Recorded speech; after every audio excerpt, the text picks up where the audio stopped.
Tu pecado y mi pecado eran grandes, pero la gracia del Señor Jesús fue más grande. ¿Qué tal, hermanos? Este día estamos iniciando nuestra nueva serie, Primera Carta a Timoteo. Quiero invitarle a que tenga frente a usted el capítulo 1 de Primera a Timoteo. Y en los próximos días estaremos estudiando un capítulo diario de la Palabra de Dios, donde nos enfocamos en ver a Jesús en las Escrituras.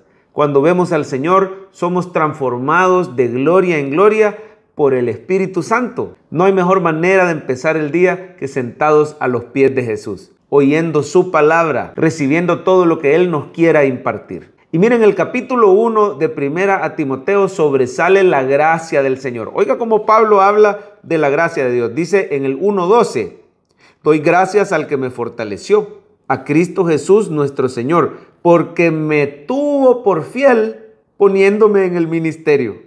Habiendo yo sido antes, mire lo que dice Pablo que era antes, blasfemo, perseguidor e injuriador. Mas fui recibido a misericordia porque lo hice por ignorancia, en incredulidad.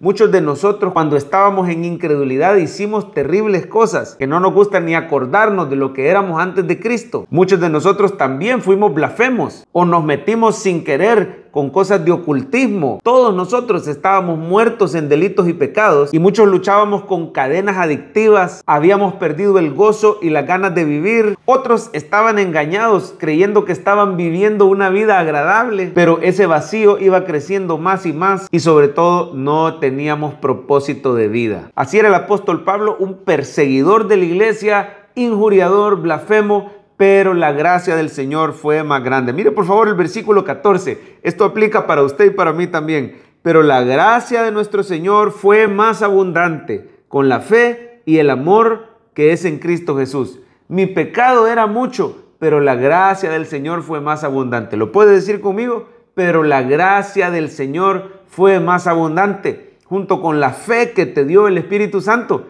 y el amor que es en Cristo Jesús. Mire, hemos sido transformados por esa gracia que fue mayor que nuestro pecado. Hoy quiero recordarte que no importa qué tan lejos alguien camine de Dios, siempre va a ser mayor la gracia y el poder de Dios para salvar. Por eso no deje de orar por ese ser querido. Si Dios convirtió al apóstol Pablo, si nos convirtió a nosotros, habiendo sido lo que fuimos, el Señor puede también alcanzar a ese ser querido. No pierda las esperanzas, no se canse de clamar y de compartir el evangelio. Veamos una palabrita más que describe la gracia de Dios. Dice el 15, palabra fiel y digna de ser recibida por todos. Cristo Jesús vino al mundo para salvar a los pecadores, de los cuales yo soy el primero. No solo está diciendo Pablo que él es el más grande de los pecadores quizá, sino el primero de muchos que iban a ser salvos. Por eso dice en el 16, para esto fui recibido a misericordia, para que Jesucristo mostrase en mí el primero toda su clemencia, para ejemplo de los que habrían de creer en Él para vida eterna. Así que ya decíamos por ahí, no se canse de clamar, de creer y de predicarle, testificarle a ese ser querido, porque la gracia del Señor es más grande. Pero vamos a ver ahora 3 respuestas adecuadas a esa gracia de Dios, esa gracia que fue más grande que nuestro pecado. ¿Cómo podemos usted y yo responder? Lo primero,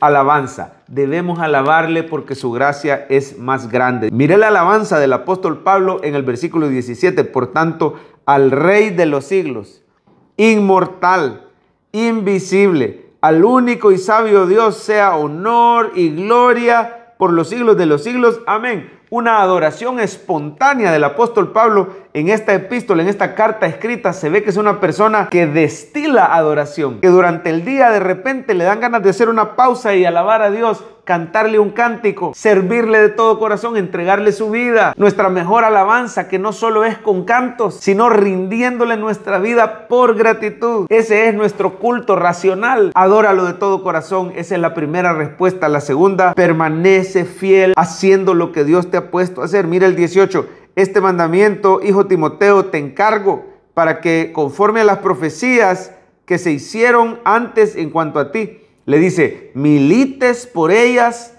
la buena milicia, manteniendo la fe y la buena conciencia. Manténgase en el camino que Dios lo ha puesto. No se desanime. Si la gracia del Señor es más grande, no hay circunstancia que nos pueda apartar del Señor. No se deje apartar de la sana doctrina como estas dos personas que se apartaron. Mire por favor, desechando la cual naufragaron en cuanto a la fe algunos, de los cuales son Himeneo y Alejandro. Oiga esto, a quienes entregué a Satanás, dice Pablo, para que aprendan a no blasfemar. ¿Cuál fue el pecado de Himeneo y Alejandro? ¿Por qué dice Pablo que los entregó a Satanás? Lo cual significa que les pidió que se salieran de la iglesia. Miren, las personas que son expulsadas de la iglesia y se les tiene por inconversos están bajo el dominio del diablo. Por eso dice esas palabras el apóstol Pablo: los entregué a Satanás. Les pidió que se salieran de la iglesia, que ellos no eran verdaderos creyentes. Es una de las medidas más drásticas que un pastor debe tomar para proteger la verdadera iglesia, para proteger a las ovejitas. Y eso lo hace cuando identifica a un lobo vestido de oveja. Estos Himeneo y Alejandro, dice, para que aprendan a no blasfemar.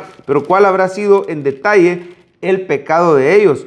Váyase al principio, al versículo 6. Dice: de las cuales cosas, desviándose algunos, se apartaron a vana palabrería, queriendo ser doctores de la ley, sin entender ni lo que hablan ni lo que afirman.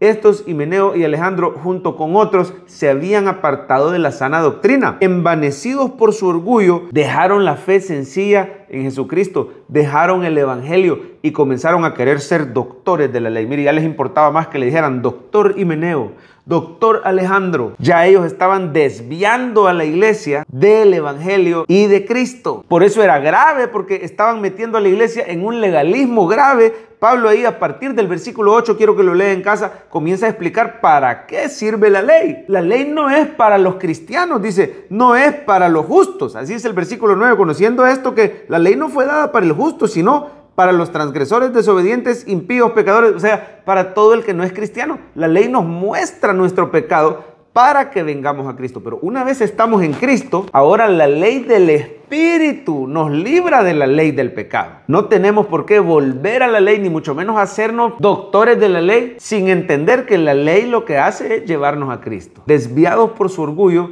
Himeneo y Alejandro estaban poniendo en peligro la iglesia en Éfeso, y Pablo ha dejado a Timoteo sirviendo en Éfeso. Y le dice: Timoteo, no te desvíes de la sana doctrina. Mire, hermano, como respuesta a la gracia de Dios, permanezca fiel en su iglesia, permanezca firme en la sana doctrina, métase a estudiar la palabra de Dios para que usted no sea desviado del evangelio y de Cristo. Manténgase fiel a su llamado. Y número 3, estemos dispuestos a servir al Señor. Mire, Pablo había dejado a Timoteo en Éfeso. Esto lo vemos en el 3. Como te rogué que te quedases en Éfeso cuando fui a Macedonia, para que mandases a algunos que no enseñen diferente doctrina, ni presten atención a fábulas. El rol de Timoteo no era fácil. Tenía que proteger al verdadero creyente de estos falsos maestros. Era un joven, y ahora el apóstol Pablo lo está dejando a él solo en Éfeso. Como joven, con un montón de adultos, él no sabía si le iban a hacer caso, pero por eso le dice: ninguno tenga en poco tu juventud, Timoteo. Sé ejemplo de los creyentes en doctrina, en palabra, en pureza. Si usted y yo estamos agradecidos